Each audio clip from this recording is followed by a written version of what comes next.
ವಿಶೇಷ ಕಾರ್ಯಕ್ರಮಕ್ಕೆ ಸ್ವಾಗತ. ನಾನು ಪವಿತ್ರ ಗೌಡ.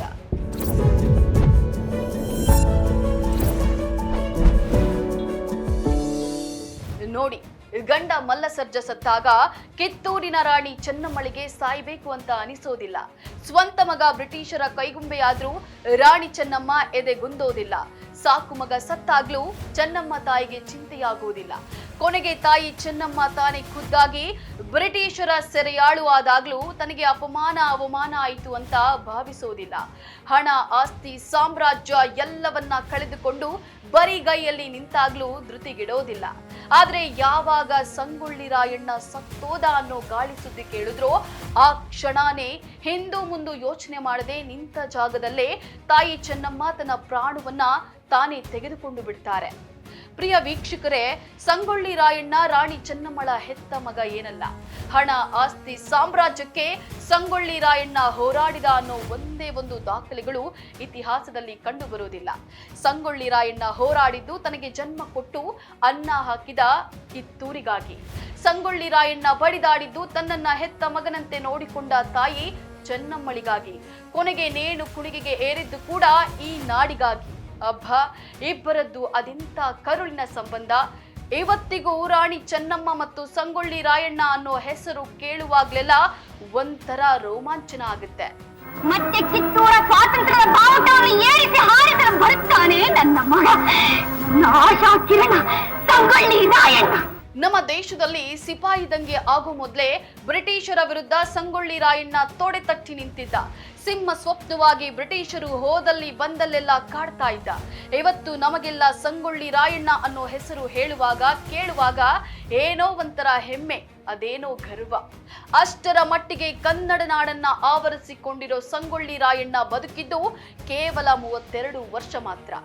ಈ 32 ವರ್ಷದಲ್ಲಿ ರಾಯಣ್ಣ ಮಾಡಿದ್ದು ಅದೆಂತ ಕ್ರಾಂತಿ ಅಂದ್ರೆ, ಸಂಗೊಳ್ಳಿ ರಾಯಣ್ಣನಂತಹ ಸಮರ ಸಿಂಹ ನಮ್ಮ ಕರುನಾಡಲ್ಲಿ ಹುಟ್ಟಿದ್ನಲ್ಲ ಅನ್ನೋದನ್ನ ಹೇಳುವಾಗ್ಲೇ ಮೈ ಜುಮ್ಮಂದು ಬಿಡುತ್ತೆ.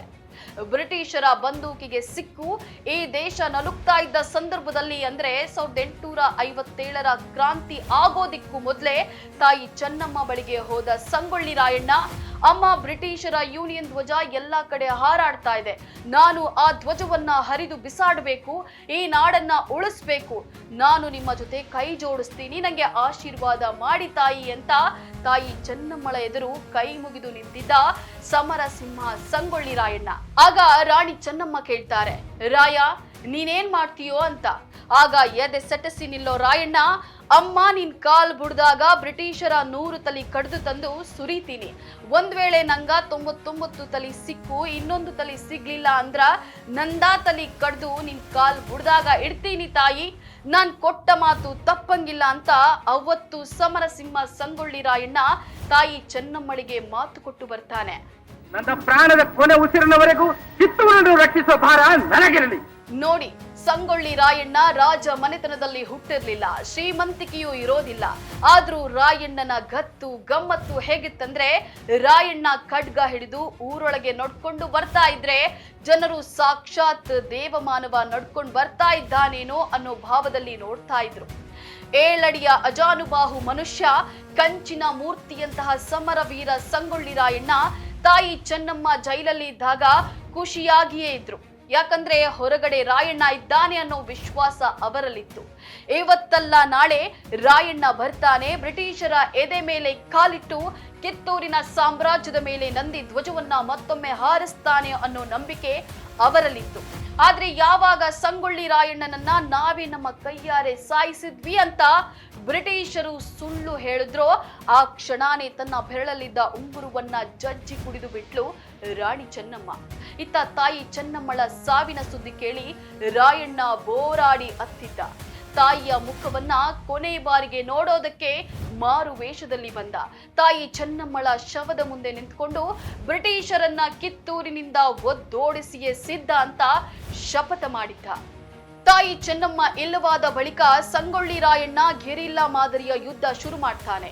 ರಾಯಣ್ಣನ ನಾಡ ಪ್ರೇಮ ಕಂಡು ಎಲ್ಲ ಜಾತಿ ಜನಾಂಗದ ಸಾವಿರಾರು ಯುವಕರು ರಾಯಣ್ಣನ ಗರಡಿಯೊಳಗೆ ಬರ್ತಾರೆ. ಯಾವ ರೀತಿ ಬರ್ತಾರೆ ಅನ್ನೋದಕ್ಕೆ ಒಂದು ಉದಾಹರಣೆ ಹೇಳ್ತೀನಿ ನೋಡಿ. ಸಂಗೊಳ್ಳಿ ರಾಯಣ್ಣ ಗೆರಿಲ್ಲಾ ವಾರ್ಗೆ ಒಂದಷ್ಟು ಯುವಕರು ಬಂದಿರ್ತಾರೆ. ಆದ್ರೆ ಅವರು ಯಾರು ಶ್ರೀಮಂತರಾಗಿರೋದಿಲ್ಲ, ಅವರ ಬಳಿ ದುಡ್ಡು ಇರೋದಿಲ್ಲ, ಎಲ್ಲ ಬಡವರೇ ಆಗಿರ್ತಾರೆ. ಹೀಗಿರ್ಬೇಕಾದ್ರೆ ಅವರನ್ನೆಲ್ಲ ಸಾಕೋದು ರಾಯಣ್ಣಗೆ ಕಷ್ಟ ಆಗಿರ್ತದೆ. ಅಟ್ಲೀಸ್ಟ್ ತನ್ನನ್ನ ನಂಬಿಕೊಂಡು ಬಂದವರಿಗೆ ಊಟ ಆದ್ರೂ ಆಗ್ಬೇಕಲ್ಲ. ಇದಕ್ಕಾಗಿ ಯಾವಾಗ್ಲೂ ಕೈಯಲ್ಲಿ ತಲವಾರು ಹಿಡ್ಕೊಂಡು ಗತ್ತಿನಿಂದ ಓಡಾಡ್ತಾ ಇದ್ದ ರಾಯಣ್ಣ ಅವತ್ತೊಂದಿನ ಭಿಕ್ಷಾ ಪಾತ್ರೆಯನ್ನ ಹಿಡ್ಕೊಂಡು ಬೀದಿಗಿಳಿತಾನೆ. ಕಿತ್ತೂರಿಗಾಗಿ ನಿಮ್ಮಿಂದ ಎಷ್ಟಾಗುತ್ತೋ ಅಷ್ಟು ದಾನ ಮಾಡಿ ಅಂತ ಬೇಡಿಕೊಳ್ತಾನೆ. ಆಗ ಒಬ್ಬ ತಾಯಿ ಮುಂದೆ ಬಂದು, ರಾಯಣ್ಣ, ನಿನಗಂತ ಕೊಡೋದಕ್ಕೆ ನನ್ನ ಬಳಿ ಹಣ ಏನಿಲ್ಲ, ಕೊರಳಲ್ಲಿ ಇರೋದು ಇದೊಂದೇ ತಾಳಿ, ಇದನ್ನೇ ತಗೋ ಅಂತ ಕೊಡ್ತಾಳೆ. ಆಗ ರಾಯಣ್ಣ ಹೇಳ್ತಾನೆ, ಯಾಕೆ ತಾಯಿ ಸುಳ್ಳು ಹೇಳ್ತಿ?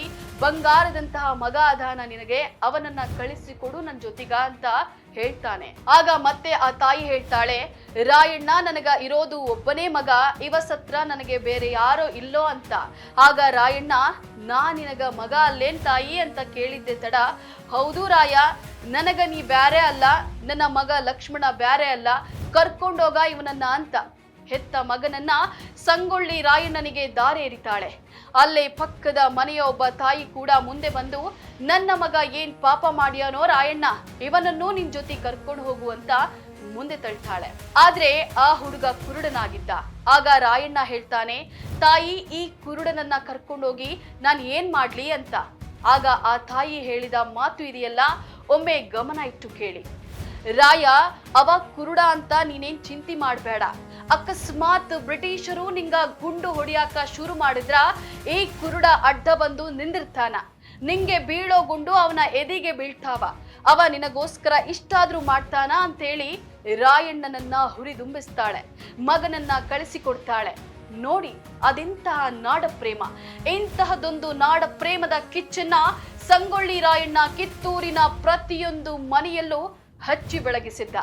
ರಾಯಣ್ಣ ಮಾಡ್ತಾ ಇದ್ದ ಹೋರಾಟ ಬರೀ ಭಾರತದಲ್ಲಷ್ಟೇ ಅಲ್ಲ, ದೂರದ ಇಂಗ್ಲೆಂಡ್ನಲ್ಲೂ ಸುದ್ದಿ ಆಗ್ತಾ ಇತ್ತು. ಅಲ್ಲಿನ ಪತ್ರಿಕೆಗಳಲ್ಲಿ ಸಂಗೊಳ್ಳಿ ರಾಯಣ್ಣ ಅಲ್ಲೆಲ್ಲೋ ಬ್ರಿಟಿಷರ ಕಚೇರಿ ಸುಟ್ಟಾಕಿದ್ನಂತೆ, ಎಲ್ಲೆಲ್ಲೋ ಗುಂಪು ಕಟ್ಟಿದ್ದಾನಂತೆ, ರಾಯಣ್ಣನ ಜೊತೆ ಸಾವಿರಾರು ಜನ ಸೈನಿಕರು ಇದ್ದಾರಂತೆ, ಕಿತ್ತೂರಿನ ರಾಣಿ ಚೆನ್ನಮ್ಮಳ ಬಂಟ ಸಂಗೊಳ್ಳಿ ರಾಯಣ್ಣ ವಿಕ್ಟೋರಿಯಾ ರಾಣಿಗೆ ಸವಾಲು ಹಾಕಿದ್ನಂತೆ. ಇಂತಹದೇ ಸುದ್ದಿಗಳನ್ನ ಇಂಗ್ಲೆಂಡಿನ ಜನ ಪ್ರತಿನಿತ್ಯ ಓದ್ತಾ ಇದ್ರಂತೆ. ಆದ್ರೆ ವಿಪರ್ಯಾಸ ಏನ್ ಗೊತ್ತಾ?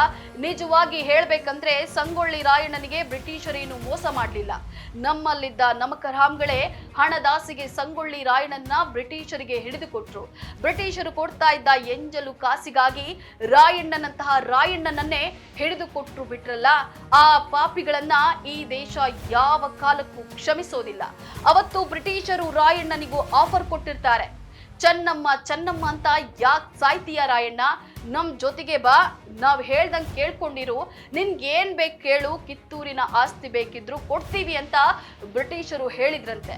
ಥೂ, ಹೋಗ್ರೋಲೋ, ಹಣಕ್ಕೋಸ್ಕರ ಅಧಿಕಾರಕ್ಕೋಸ್ಕರ ಹೆತ್ತ ತಾಯಿಯ ತಲೆ ಹಿಡಿಯೋ ಕೆಲಸವನ್ನ ಈ ರಾಯಣ್ಣ ಯಾವತ್ತೂ ಮಾಡೋದಿಲ್ಲ.